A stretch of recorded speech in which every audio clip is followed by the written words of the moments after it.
Today on Inquirer, DOH officer in charge Maria Rosario Vergeire says she's now ready to become health secretary. Sa tingin ko, I've reached that point na ito na yung time para makatulong talaga ako para sa ating bansa. President Bongbong Marcos says his administration is looking into establishing a subsidy fund for its flagship housing program. Explosion rocks laundry shop in Manila. Several bystanders, including students, injured.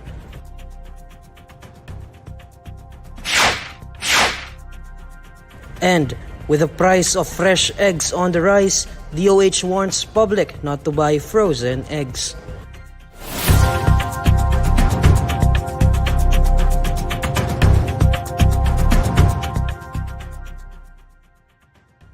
Good evening. President Ferdinand Bongbong Marcos Jr. said on Tuesday that his administration is looking into establishing a subsidy fund for its flagship housing program. In a speech during the groundbreaking ceremony of the 4PH housing project in Batasan, Quezon City, Marcos Jr. said the program will include a 1 billion peso subsidy to prospective tenants. Marcos also vowed to secure the needed housing support for 2023, noting that many of the beneficiaries of the government's housing units are still not able to afford its monthly amortization. He also called on Congress for its support for the housing interest as part of the regular appropriations for the next years. Congress for your support, including housing interest support, as part of the regular appropriations for the succeeding year. The government is committed to secure the needed housing interest support for 2023. Siguro maglalagay tayo diyan, siguro pag nakahanap tayo ng pera, mga 1 billion siguro to start with para meron tayong subsidy na may bibigay para sa ating mga magiging tenant. President Marcos also directed the Department of Social Welfare and Development to continue implementing programs to reduce poverty and hunger in the country, including the Pantawid Pamilyang Pilipino program.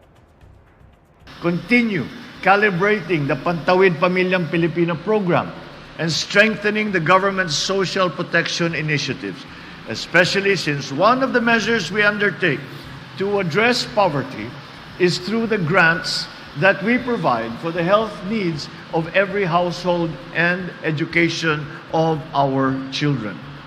I call upon the department to continue to implement the unconditional cash transfer program to provide cash grants to poor households and individuals who do not benefit from the lower income tax rates but who are adversely affected by rising prices. More Filipinos believe that their quality of life will improve in the next 12 months. According to a social weather station survey conducted from December 10 to 14 last year, almost half or 49% of Filipinos expect their quality of life to improve in the next 12 months. Meanwhile, 37% said their quality of life will remain the same, while 5% expect theirs to worsen. Net personal optimism went up by 4 points to positive 44, classified as excellent by SWS and is the highest since December 2019. The Department of Health on Tuesday issued a warning against the purchase and consumption of frozen eggs. At a news conference, DOH officer in charge Maria Rosario Vergeire warned about the potential dangers of using frozen eggs because of the risk of bacteria contamination. The warning comes after Filipino consumers turned to buying frozen eggs amid the rise in prices of fresh eggs. Vergeire further explained that while not all eggs may be contaminated once frozen, the risk of contamination will always be there. Ang itlog, kapag na-subject siya sa extremes of temperature, maari po siyang magkaroon mag-breed siya ng mga organismo na maaring makasama sa ating katawan. Specifically, may mga specific na bacteria na easily naapektuhan niya at nakokontaminate niya ang itlog. So kami po ay nagbibigay ng abiso at saka ng guidance para sa atin pong mga kababayan. Ito pong mga pino-freeze na mga itlog ay maaring makasama sa inyong health. The Anti-Terrorism Council has branded community doctor Maria Natividad Marian Silva or Nati Castro as a terrorist. In a resolution made public on Monday, the council found probable cause to designate Castro as a, quote, terrorist individual for her involvement in planning, training, preparing, and facilitating the commission of terrorism and recruitment and providing material support to alleged terrorist organizations. According to the resolution, Castro, who served Luma, the communities in Mindanao, played an, quote, active and continuous role in attaining the Communist Party of the Philippines, New People's Army, National Democratic Front of the Philippines mission and objectives by providing training to the communist rebels. It asserted that she held various key positions in the CPP, NPA, NDFP and was involved in the, quote, generation, management, and supervision of its funds sourced locally and abroad and its subsequent allotment schemes. However, Human Rights Alliance Group Karapatan Secretary General Cristina Palabay condemned this, calling the designation baseless and malicious. She said Castro is not a terrorist but rather a respected doctor and a human rights defender. Palabay said the designation is the latest in the ATC's, quote, exercise of broad arbitrary powers that is in violation of Castro's right to due process. Palabay further said that the move was meant to place Castro's life in danger. Castro was arrested in February last year at her home in Manila and was flown to Agusan del Sur where she was held for charges of kidnapping and supporting the CPP. Next on Inquirer Today, DOH Officer in Charge Maria Rosario Vergeire says she is now ready to become Health Secretary. Explosion rocks laundry shop in Manila. Several bystanders, including students, injured. And Paulo Contes confirms relationship with Yen Santos. This is Inquirer Today. We'll be back shortly. Mapatuloy man ang pagmahal ng sibuyas, hindi ito mahigitan ang pagmamahal ko sa'yo.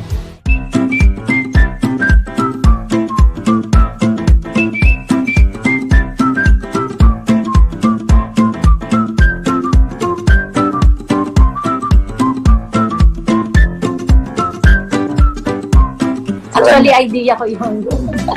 Nag-iisip kasi ako ng souvenir, ano kayang ibibigay ko na magiging useful sa mga bisita. Kasi sa mga nakikita ko sa normal wedding, mga displays, tapos kung ano-anong mga pinapamigay. Tapos naisipan ko, kasi ang dami naming sibuyas. Kaya sabi ko sa kanya, parang what if sibuyas na lang ang ipamigay natin? Family business kasi yun ni Mrs. Naisipan lang niya namin na i-share yung blessings na natanggap namin. Since sibuyas talaga yung naging source of income nitong mga nakaraan.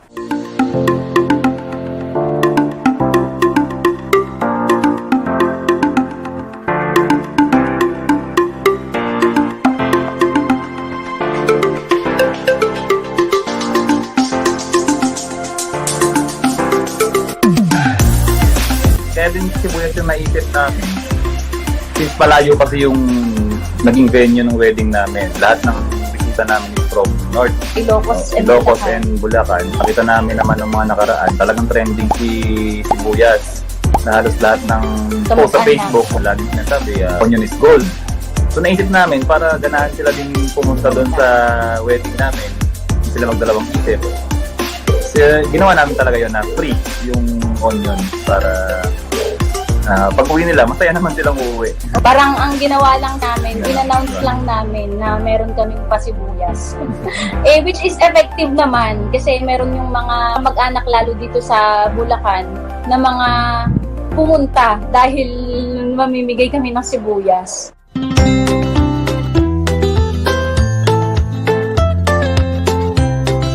Tuwan-tuwa sila eh. Oo, sabi nila ito daw yung nakamahal na souvenir na natanggap nila. Meron yung mga negative comments na ginawa lang daw yun para mag-trending, mag-viral o magpasikat.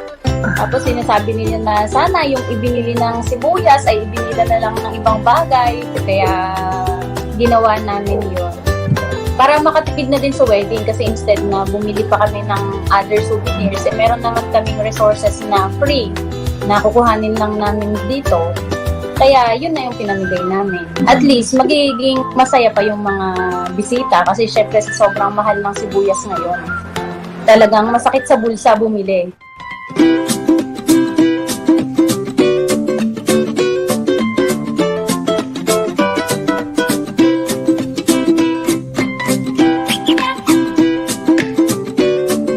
Pinansin kasi yung sibuyas kaysa dun sa isang giveaways namin na yung perfume. Mas gusto nila yung amoy sibuyas. Amoy sibuyas kaysa sa magpabango.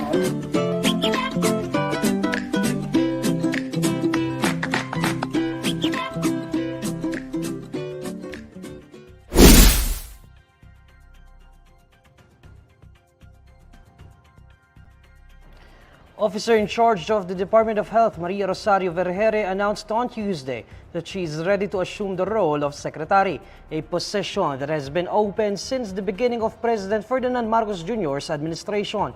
To tell us more, here's Zacarian Sarao with his report. Zach?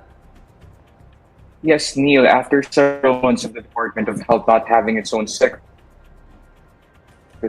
Officer in charge Maria Rosario Vergeire earlier said that she is now ready to assume the vacant position. In a press briefing, Vergeire, who is basically the DOH acting head as the department OIC, said her experiences connecting with diverse groups and Filipinos on the ground had made her realize opportunities to implement DOH reforms. She stated that even despite past hesitations, with the present state of the current health system, it is now, quote-unquote, the appropriate time to help the country. Vergeire, however, clarified that she will have to discuss this matter with President Ferdinand Marcos Jr. first, quote-unquote, if and when that will be his decision. Marcos had previously maintained that he only plans to appoint a health secretary once the COVID-19 pandemic in the Philippines normalizes. In the same media briefing, Vergeire also announced that the DOH is expecting the initial doses of bivalent vaccines by the end of March this year. Bivalent vaccine is a type of vaccine that targets specific variants of COVID-19. She said this was made possible after the DOH finalized the commitment of COVAX, one of the manufacturers of bivalent vaccines, to donate the said doses to the country. Neil, apart from COVAX, Vergeire also said that the DOH is now coordinating with other countries offering bivalent vaccine donations. One country already confirmed its commitment, but is still in the process of signing an agreement with the DOH. Back to you, Neil. Zach, I want to go back to your story on OIC Vergeire. So that's the question here. So what is President Marcos' reasoning for not appointing a health secretary despite him being in office already for more than 6 months? Because critics argue here that the pandemic itself should be more than enough of a reason for President Marcos to appoint a health secretary so that we can address this as soon as we can. Well, Neil, President Marcos had previously implied that not appointing a health secretary is one of the government's courses of action to normalize COVID-19. It can be recalled that Marcos said that he would wait for the COVID-19 situation in the country to normalize first before he appoints a health secretary. In fact, Marcos previously said that ideally, it should be the time when the government no longer treats COVID-19 as a public health emergency, but rather, quote-unquote, something that we will have to manage forever like the flu pneumonia. Despite this, experts and lawmakers have repeatedly urged Marcos to appoint a secretary or at least appoint Vergeire, as her title of OIC limits her ability to make major reforms or decisions within the DOH. House Deputy Minority Leader Franz Castro, for her part, said that Marcos's move not to appoint a health secretary shows that the public health is not a priority of his administration, even amid the COVID-19 pandemic. Yes, because there are certain tasks really that only the secretary of a particular government department would be able to do. That's Zacarian Sarao reporting live. Several bystanders, including students, were injured due to an explosion in a laundry shop near De La Salle University in Malate, Manila on Monday.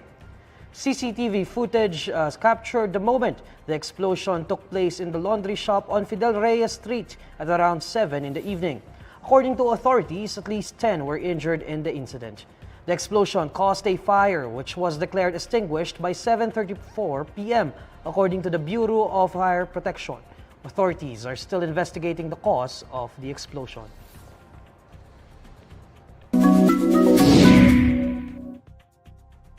Alamin naman natin ang mainit na balita sa mundo ng showbiz kasama si Irvin Santiago. Irvin? Hi Neil at sa lahat ng mga kabandera natin all over the universe. Ito na nga ang latest Bandera Chika.